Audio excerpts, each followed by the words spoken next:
Hello students, बच्चों question number 92 में क्या गिवन है वो देखना। क्या बोल रहा है? एन आर्क, यहाँ देखो, an arc of a circle subtend a right angle at its centre. कोई सर्कल है, ठीक है, हमारे पास जो सर्कल का जो आर्क है ना, वो सेंटर पे राइट एंगल सबटेंड कर रहा है। तो सर्कल का आर्क क्या कर रहा है? सेंटर पे राइट एंगल सबटेंड कर रहा है। मान लेते हैं कि ये आर्क है हमारा, ये ए बी आर्क है, ठीक है। An arc P Q arc है, ये सेंटर पे एंगल क्या सबटेंड कर रहा है? 90 डिग्री, ये 90 डिग्री है, ठीक है। उसके बाद क्या बोला है? The midpoint of the arc P Q is point R. इस आर्क पी क्यू का जो मिड पॉइंट है ये हमारा क्या है? पॉइंट आर, ठीक है। इफ ओपी वेक्टर हमारे पास क्या गिवन है? ओपी वेक्टर हमारे पास गिवन है यू वेक्टर, ठीक है। फिर ये जो ओ आर वेक्टर है ये वी वेक्टर गिवन है, और ये जो ओ क्यू वेक्टर है ये हमारे पास क्या गिवन है? Alpha you vector plus beta we vector. फिर बोल क्या रहा है कि then alpha into beta square are the root of the equation. हमारे पास एक आर्क पी क्यू गिवन है, ठीक है, जिसमें ओ पी वेक्टर, ये जो ओ पी वेक्टर है ये हमारे पास क्या गिवन है? यू वेक्टर, और ये जो आर है इस आर्क पी क्यू का मिड पॉइंट है, ये क्या गिवन है? बी वेक्टर, और जो ओ क्यू वेक्टर है ये क्या गिवन है? Alpha you vector plus beta we vector. तो हमसे क्या बोल रहा है कि alpha beta whole square, alpha और बीटा के स्क्वायर, एक ऐसा क्वाड्रेटिक इक्वेशन लिखना है जिसका रूट अल्फा बीटा स्क्वायर हो।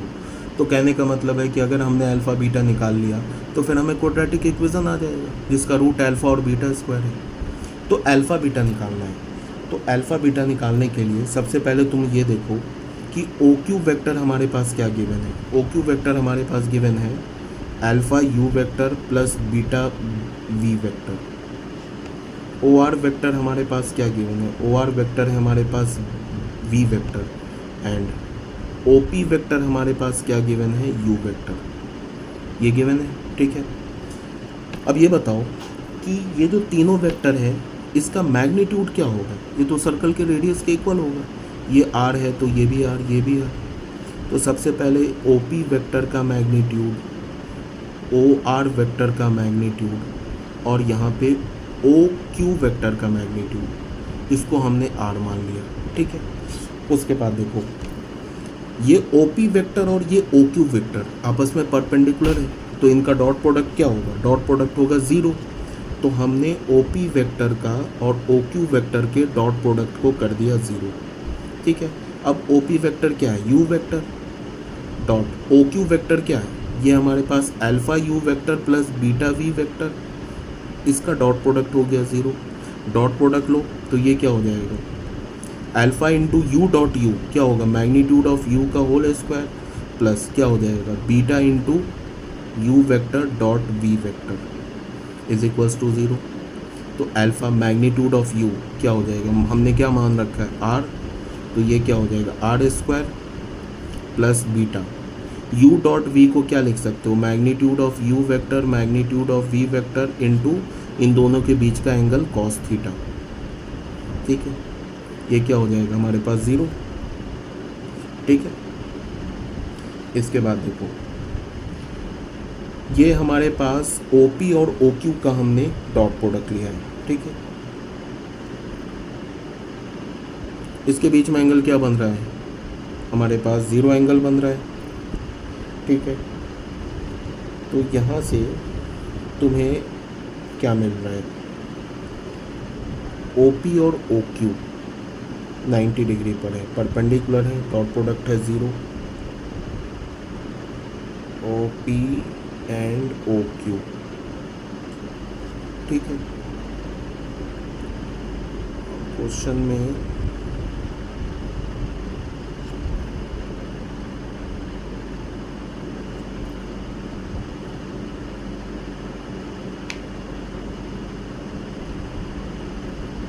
U डॉट V,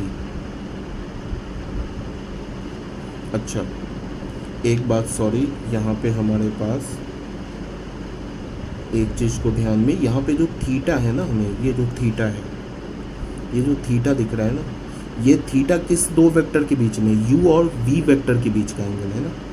तो u और v वेक्टर के बीच का एंगल ये थीटा है, और ये तो 45 डिग्री है ना। तो यहाँ पे थीटा की जगह क्या डालेंगे, 45। अब देखो क्या हो जाएगा, alpha R square plus beta, u और v का मैग्नीट्यूड क्या r, तो ये हो जाएगा R square upon 1/√2 is equals to 0। Theta की जगह 45 डाल दिया, आर स्क्वायर कॉमन लेके राइट हैंड साइड भेज दिया, तो हमें क्या मिला, alpha plus beta is equals to 0। तो यहाँ से हमें क्या मिला, beta is equals to minus alpha. तो बीटा का वैल्यू हमें क्या मिल गया, -√2 अल्फ़ा। ये बीटा का वैल्यू आ गया, ठीक है ना। यहाँ पे बच्चे ये जो एंगल है ना थीटा, ये जो एंगल थीटा है, इसको 90 डिग्री नहीं ले सकते हैं। ये थीटा u और v, ये जो वेक्टर दिख रहा है ना, OP वेक्टर और v वेक्टर, OR वेक्टर, इसके बीच का एंगल है, और ये तो बाइसेक्टर है। इसका मतलब ये थीटा क्या है हमारा, 45 डिग्री, ठीक है ना। मिड पॉइंट है तो ये बाइसेक्टर हो जाएगा। एक तो ये रिलेशन आ गया। फिर ये बताओ, OR वेक्टर, ये जो OR वेक्टर है और ये जो हमारा OQ वेक्टर है, ठीक है, इनके बीच में एंगल थीटा है, ये क्या हमारा 45 डिग्री। अब OR वेक्टर और OQ वेक्टर, इनका dot product low. OR vector और OQ वेक्टर का डॉट प्रोडक्ट लो, ठीक है। इनका डॉट प्रोडक्ट क्या आएगा, वो देखो, इनका डॉट प्रोडक्ट आएगा OR का मैग्नीट्यूड इंटू OQ का मैग्नीट्यूड, और इनके बीच में एंगल क्या है 45, तो cos π/4। OR के मैग्नीट्यूड को R बोला है, इंटू R, और ये क्या हो जाएगा, इंटू 1/√2। तो ये क्या हो गया, r²/√2। और OR वेक्टर हमारा क्या है, OR वेक्टर हमारा V वेक्टर, तो इसकी जगह हमने लिख दिया V vector dot OQ vector. क्या हमारा OQ वेक्टर है alpha U vector plus beta V vector, alpha U vector plus beta V vector, और ये किसके इक्वल हो जाएगा, r/√2 के। फिर यहाँ देखो डॉट प्रोडक्ट है ना, तो ये अल्फ़ा बार आ जाएगा, ये क्या होगा v.u, अब प्लस बीटा बार आ जाएगा, क्या होगा v.v, और ये किसके इक्वल होगा, r/√2 के।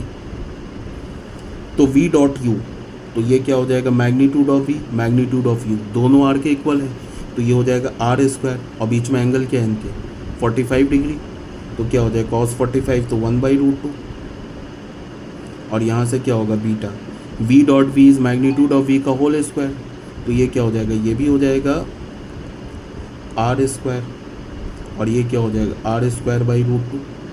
अब r² कैंसिल कर दो, तो यहाँ से हमें क्या मिला, alpha plus beta is equals to 1/√2, ऐसे मिल गया। अल्फ़ा का वैल्यू क्या हमने निकाला, सॉरी बीटा का वैल्यू क्या निकाला, -√2 अल्फ़ा। तो यहाँ पे बीटा की जगह अल्फ़ा, यहाँ पे डाल दो -√2 अल्फ़ा इज इक्वल्स टू 1/√2, ठीक है। अब √2 को ले आओ लेफ्ट हैंड साइड में, तो क्या होगा, √2 alpha -2 alpha is equals to 1, ठीक है।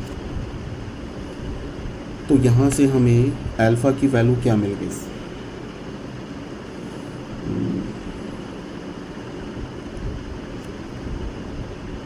अल्फ़ा की वैल्यू मिल गई 1/√2 माइनस का 2, ठीक है। कुछ गड़बड़ तो नहीं हो रहा है इसमें, r²/√2 बीटा/r²/√2, तो -√2 alpha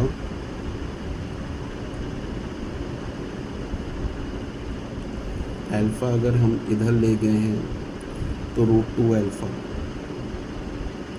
alpha minus √2 alpha is equals to 1/√2, ठीक है। यहाँ से अल्फ़ा का वैल्यू क्या आ जाएगा, ये 1/√2 -2 है ना, इसको रैशनलाइज कर दो, √2 + 2, √2 - 2, तो क्या हो जाएगा, यहाँ से अल्फ़ा/√2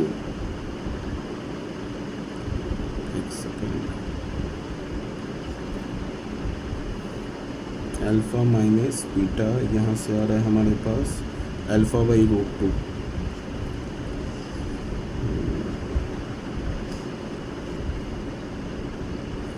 are square upon root 2 beta R square by root 2, ठीक है। Alpha plus alpha by root 2, यहाँ से कैलकुलेशन मिस्टेक है इसीलिए प्रॉब्लम हो रहा है, सॉरी, यहाँ से कैलकुलेशन मिस्टेक हो गई। यहाँ से हमारे पास क्या मिल रहा है, यहाँ से कैलकुलेशन मिस्टेक हो रहा है। यहाँ से हमें मिल रहा है अल्फ़ा बाई रूट 2 प्लस का beta is equals to 1 by root 2, ये मिल रहा है ना, ठीक है। तो यहाँ से हमें मिलेगा अल्फ़ा बाई रूट 2 और बीटा हमने क्या निकाला है, बीटा निकाला माइनस रूट 2 अल्फ़ा, तो माइनस रूट 2 अल्फ़ा, ये हो गया 1 बाई रूट 2। अब तुम एलसीएम ले लो तो ये क्या हो जाएगा, alpha minus 2 alpha by root 2 is equals to 1 by root 2। तो यहाँ से बच्चे अल्फ़ा का वैल्यू क्या मिल गया, -1, ठीक है। और बीटा हमने क्या निकाल रखा है, बीटा निकाला है ना minus root 2 alpha, minus root 2 alpha, तो यहाँ से अल्फ़ा की जगह -1 डालो तो बीटा क्या हो जाएगा, रूट 2। तो फाइनली हमें अल्फ़ा का वैल्यू मिला -1 एंड बीटा का वैल्यू मिला रूट 2, तो बीटा स्क्वायर क्या हो जाएगा, 2। अब हमें एक ऐसा क्वाड्रेटिक इक्वेशन निकालना है जिसका रूट अल्फ़ा बीटा स्क्वायर है। तो क्वाड्रेटिक इक्वेशन कैसे लिखते हैं, X square minus sum of the root, तो अल्फ़ा प्लस बीटा का square X plus product of the root, तो alpha into beta square is equals to 0। तो एक्स स्क्वायर माइनस ये क्या है, अल्फ़ा हमारा -1 और बीटा स्क्वायर क्या है 2x, अब प्लस अल्फ़ा क्या है -1 और बीटा स्क्वायर क्या है 2 इज इक्वल्स टू 0। तो हमारा क्वाड्रेटिक इक्वेशन क्या आ जाएगा, x square minus x minus 2 is equals to 0। यही हमारा आंसर होगा, x square minus x minus 2, x square minus x minus 2 is the correct option, ये आ जाएगा। तो यहाँ से हमें क्या मिला, दिस इम्प्लाइज दैट ऑप्शन 2, ठीक है। ओके बच्चों, थैंक यू।